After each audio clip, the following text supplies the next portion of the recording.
Our gospel lesson is from Matthew 14. We are picking up where we left off last week. Jesus fed the crowd of 5,000, and this immediately takes place afterwards. We're going to be reading chapter 14, verses 22 to 33. Let us honor the reading of the gospel. As you're able, I invite you to please stand.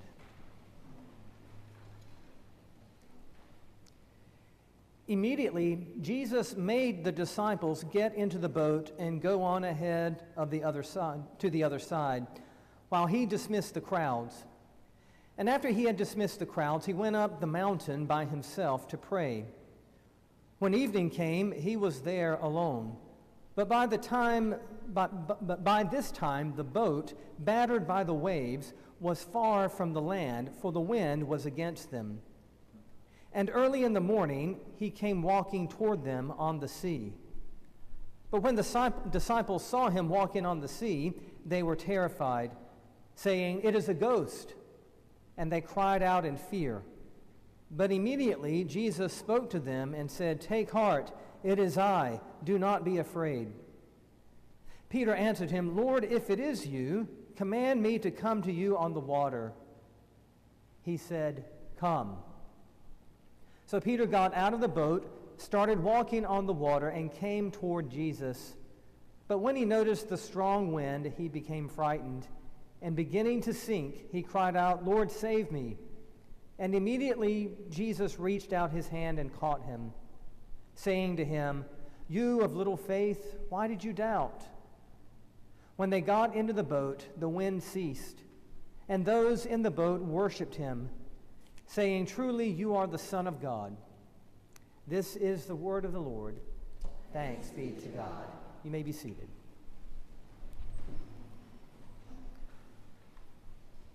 Before our message this morning, we're going to do something we haven't done in a while. I'm going to throw out a question to you and invite you to turn to someone near you and just to talk about this question. The question is this: what is one thing that you would do if you knew you would not fail? What is one thing you would do that you would do if you knew you could not fail? What would that one thing be? Turn to maybe a person or two or three people around you. Look around, folks. Make sure nobody's all by themselves. If you don't know the person, please introduce yourselves, and you have 90 seconds. Together.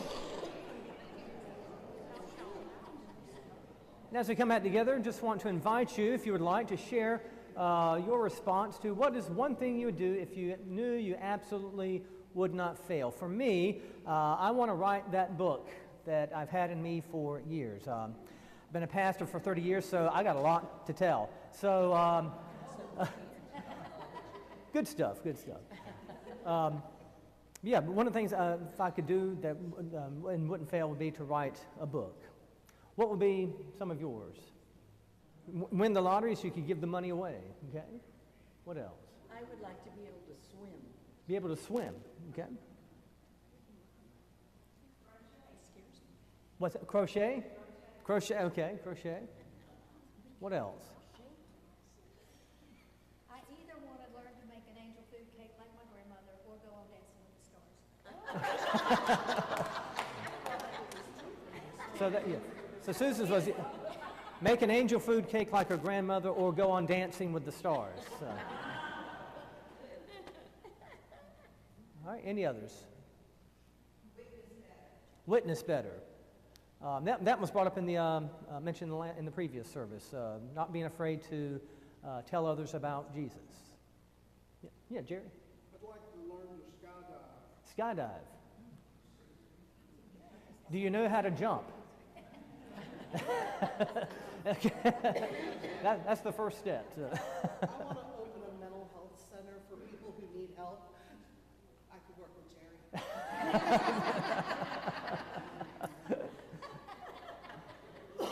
And with that, we will bring that to a close.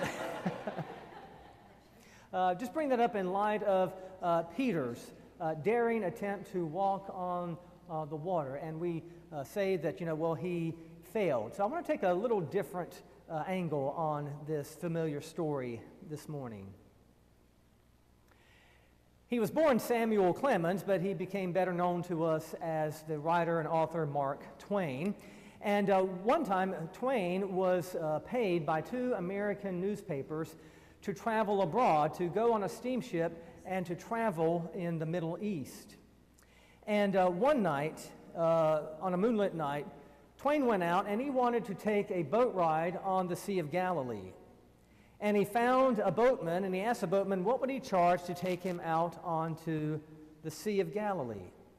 And the boatman saw that Duane was dressed in his usual white suit and white hat and white shoes and thought, this is a rich American. So the boatman told him his very exorbitant fee to ride on the Sea of Galilee. Duane walked away, refused the offer, and said to himself, well, no wonder Jesus walked.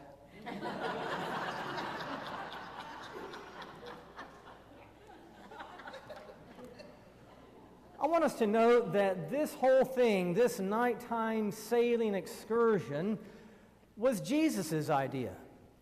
Matthew begins by saying, immediately Jesus made them get into the boat. That's an interesting phrase. The Greek word behind made them is strong. It was a command. It was not an invitation. It was not a suggestion. It was, get in the boat. And I bet some of the disciples were like, well, Lord, the Weather Channel said that there's a storm coming. Get in the boat. We can tell the clouds are kind of get in the boat. I'm not going with you. Just get in the boat. You'll be fine. And we'll meet up later. Get in the boat. A command. Sure enough, the disciples embark, and Jesus dismisses the crowd, Matthew says, and then he goes off to pray by himself. And it's interesting the time lapse here. We sort of rush through this story, not see that the amount of time that it lapses here. Matthew says that later that evening, while Jesus is having a nice, quiet prayer session alone, a storm erupts and pulls the boat and the disciples far from land. And Matthew says that the boat and the disciples are being battered by the waves all night long, because we're told that Jesus doesn't start walking on the water towards them until early the next morning. He comes to them and he approaches the boat and says, "Take heart, it is I, do not be afraid." And we know that the rest of the story, Peter sees Jesus. There's a little bit of, is it a ghost? And Peter says, "Lord, if it's you, command me to walk onto the water with you." We know the story of Peter getting out of the boat. And it's become kind of a metaphor. Like Peter, we are invited to step out of the boat, to step out into the storms of life where Jesus calls us to take courage, leave the boat, come to him. And if we have enough faith in Jesus and keep our eyes and focus firmly on him, then we will not sink in whatever endeavor we seek, despite the winds and the waves, if only we'll keep our eyes on Jesus. If only Peter had not taken his eyes off Jesus, if he had not become so distracted. When he kept his eyes on Jesus, he walked on water. When he took his eyes off Jesus, he sank like a rock. Peter literally means rock. He was living into his namesake. He sank like a rock. Jesus wants us to be bold in our faith. Jesus wants us to walk on the water with him, dream big, take risks. And if we can just have enough faith, we will succeed. That's sort of the moral lesson we take from this story. So walking on water has become kind of a slogan of positive encouragement. The idea of stepping out in boldness, taking risks, thinking outside the box, no pain, no gain, the early bird catches the worm. No doubt Jesus wants us to take risks for the sake of the gospel. No doubt Jesus wants us to keep our eyes on him. No doubt Jesus wants us to have the gift of faith. But what if there's another angle to this all too familiar passage? Often we read this story as a kind of an encouragement for people to just ignore your fears and have faith. Just a few years ago during the pandemic, fundamentalist Christians would proudly declare faith over fear, in response to the vaccine or any minimal measure of protocols for safety. Faith over fear. I have faith, but I still go to the doctor when I'm sick. I have faith, but I lock my doors at night. I have faith, but I put my seatbelt on when I drive. While we usually skip right to the impetuous, enthusiastic Peter, faithfully thinking outside the box, jumping overboard, pulling off an amazing stunt, even if it's just for a moment, we forget what Peter actually does or says right before he takes those first steps. He says something to Jesus. He makes a request. Lord, if it is you, command me to come to you on the water. If it is you. Now, there are a couple of times, other times in the gospel, when someone addresses Jesus with if, and it's usually in the negative. Satan does it out in the wilderness. Remember the story of the temptation, and he tempts Jesus, if you're the Son of God, then turn these stones into bread. If you're the Son of God, throw yourself down from the pinnacle of the temple. If you are the Son of God, do this. And when hanging on the cross is the other time, people mock Jesus there as he's dying, and they call out to him, if you're the Son of God, if you're the Messiah, like you claim to be, then come down from that cross. And here is the other time, when Peter adds his voice, if it is you, Lord, then command me to come to you on the water. That's a strange request, isn't it? If it's you, Lord, command me to walk onto the water in the storm with you. Not if it's you, Lord, make this storm go away. I would have asked for that. But that's how Peter would truly know if it was Jesus, because Jesus would dare him to do something, take a risk, think outside the box, do something outrageous, if Jesus were to dare him. Some of you may remember as kids, whenever your friends challenged you to do something, they would usually tempt you with those words, I dare you. And with the I dare you, you could probably get out of it by saying, well, you didn't feel like doing it, or you had to get home soon. But then they could then take it to the next level with, I double dare you. And if it was a double dare, then you were kind of locked in at this point. And if you have seen the now famous frozen flagpole scene in the movie A Christmas Story, you'll know that there is a triple dog dare. And according to the laws of childhood, a triple dog dare is contractually binding, even if you're a minor. Now, in my day, if you were 10 years old and you were double dared or triple dared to jump over a ravine that was filled with piranha and glass and was set on fire and had razor blades in it, you had to do it. You had to complete the task, or else forever forfeit your dignity. Peter had been around Jesus long enough to know that when Jesus showed up, weird, strange, crazy things happened, outrageous things happened, that life got risky. And I just find it odd that that's how Peter would know that it was Jesus. If the voice called out to him, come on in, Peter. I dare you to get out of the boat. I double dare you. I triple dog dare you to step out into the water. Why would this be the thing that Peter would ask of Jesus? We could look at this in a couple of different ways. There's a negative way and a positive way. In the negative way, Peter, like Satan in the wilderness, is testing Jesus. Peter wants Jesus to prove his power and maybe to make him part of the spectacle. So in this reading, Peter is demanding Jesus to perform a miraculous sign. But later on in the Gospels, Jesus would say it is a wicked and adulterous generation that demands signs. The other way of reading Peter's motivation is more positive. Remember, Peter is a disciple. He has been called by his rabbi Jesus to follow him. A disciple wanted to do what the rabbi did. A disciple wanted to talk like the rabbi, and the disciple wanted to walk wherever the rabbi went. A disciple fully devoted his entire life to being just like his rabbi and would follow the rabbi wherever he went. And so Peter wants to walk where Jesus is walking. Because Jesus is walking on the Whitecaps, Peter wants to follow him there as well.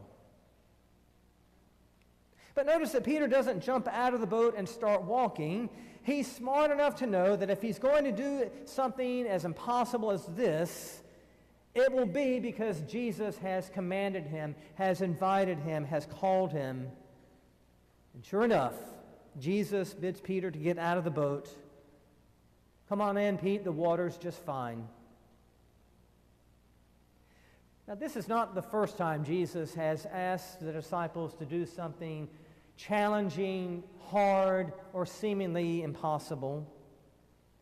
He's already asked the disciples to turn the other cheek if somebody walks up to them and clocks them in the face. He's already called the disciples, if somebody forces you to walk a mile with them, go an extra mile as well. He's already called the disciples to love their enemies and to pray for those who persecute them. He's already called the disciples to be perfect as their heavenly Father is perfect. He has already called his disciples to cure the sick, raise the dead, cleanse the lepers, cast out demons. He's called the disciples to follow him wherever he goes, even to the cross. So it should not come as a surprise when Jesus honors Peter's request and calls him to do the seemingly impossible. Peter hops out of the boat, takes a couple of steps, and then the wind blows, the whitecaps break over his feet, he loses his nerves, and suddenly he starts to sink like a rock. And when he cries out, "Lord, save me," Matthew says immediately Jesus picks him up and gently chides him, "Oh, ye of little faith, why did you doubt?" Now the question is, who or what did Peter doubt? The popular answer seems to be obvious. He doubted Jesus. He took his eyes off of Jesus. He lost focus and became more concerned about the storm around him. But what if there is another level of doubt? Matthew already tells us that Jesus was walking on the water in the storm towards them. Jesus was already on his way towards the frightened disciples. He was coming to them. What if Jesus was chiding Peter for even thinking of getting out of the boat? "Peter, you of little faith, why did you doubt that I would come to you? Peter, why didn't you stay in the boat and just trust that I would eventually get to you?" In the face of our fear, Jesus tells us to take heart, have courage. I'm a word nerd, so part of that word courage there takes us to the Latin word cor, also the French word cœur. 3 years of French in high school, it just is ingrained in me. Take heart, take courage. It's interesting that in this story, the disciples are not really frightened of the storm. They are afraid of Jesus walking on the water towards them. They are troubled. They think it's a ghost. They are troubled and frightened. Troubled is the word that Matthew uses here. You remember this word appears earlier in his gospel. When the Magi show up in Jerusalem, they say, "Where is this child born King of the Jews?" And Matthew says, when Herod heard this, he and all of Jerusalem were troubled, frightened, greatly distressed. Only 2 times in Matthew's gospel this word troubled is used. Maybe there's another miracle in this story, the lesser-known miracle, the miracle that Jesus is in the boat or gets in the boat with the disciples who are a mix of faith and doubt, belief and unbelief, courage and fear. And I'm thinking that maybe this story is not so much about us or how much faith we need to conjure up or how we need to just ignore our fears. Maybe this story is less about us and it's more about Jesus, the one who announced to the frightened disciples, "Take heart, it is I." And because our English translations are more concerned about proper grammar than deep theology, we miss the huge clue that Matthew is giving us here. Because in the Greek, Jesus does not say the grammatically correct, "Take heart, it is I. It is I coming to you." No, in the Greek he says, "Take heart, I am."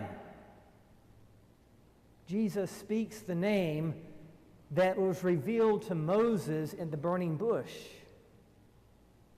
It is the name Yahweh. It is the name that is so holy and revered by devout Jews that they will not even speak it aloud for fear that they will misuse it.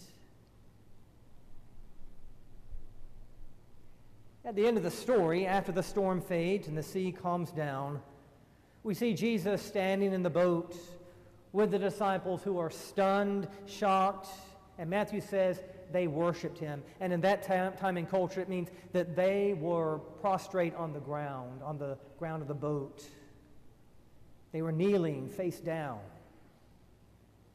Because when they had seen Jesus walking on the water, when they had heard Jesus speak the name that was given to Moses, when they saw him reach down into the water and pull Peter up from the water, they knew that this Jesus was more than just an ordinary rabbi. When you think about it, Peter's desire to walk on the water to be with Jesus is actually a model for our prayer life and a model for discipleship. Because Peter didn't ask Jesus to take away the storm. What did Peter ask? He asked to be brought closer to Jesus in the storm. Peter asked to come closer to Jesus in the midst of the storm. And is that not the goal of our prayers and our walk with Jesus? Not to have a safe life, but to be brought closer to the one who saves. And maybe that's why Peter stepped into the water, not because it was safe, but because Jesus called him to be closer to him.